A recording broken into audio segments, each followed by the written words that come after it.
Many people are having the same uncanny sensation that something is dividing, like reality itself is splitting in half. This is a collective splitting of timelines, and it's not exactly a splitting of right versus wrong or good versus evil. It's actually a deeper separation. There's one path that clings to hollow structures and false programming. Another path is learning to integrate the darkness and ascend to a path without limitation and structures. You are currently standing at a spiritual crossroads, which I call the timeline split. This isn't a conspiracy theory about like the apocalypse. This is referring to a shift in resonance. It's an energetic divergence happening across this entire planet. One path leads to deeper embodiment and sovereignty.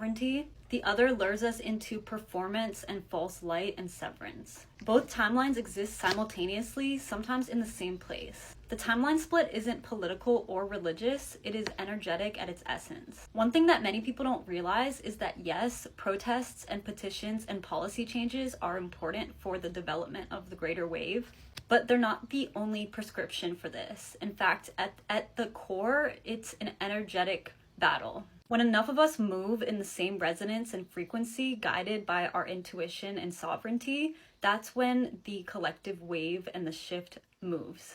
The media and the figureheads and the puppetry are all just spiritual theater to divert your attention from what really matters.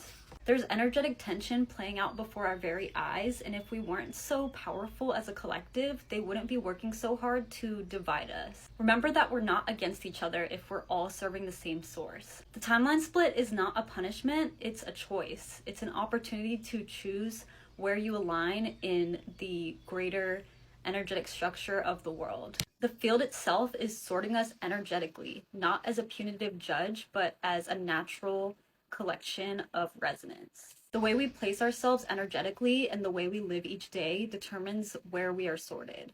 There are points of frequency in the collective that are more weighted, that have cultural significance. These points anchor the field and lock individuals deeper into their energetic choice and frequency. I call these points cultural pressure points. They are spikes in the culture and moments of intense disruption that divides the collective on stance and opinion.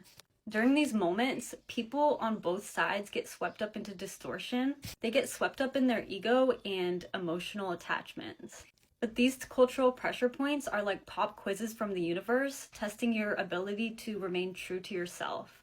The way you perform matters, and it's not an end-all be-all for each cultural pressure point, but each moment counts because the universe keeps the score.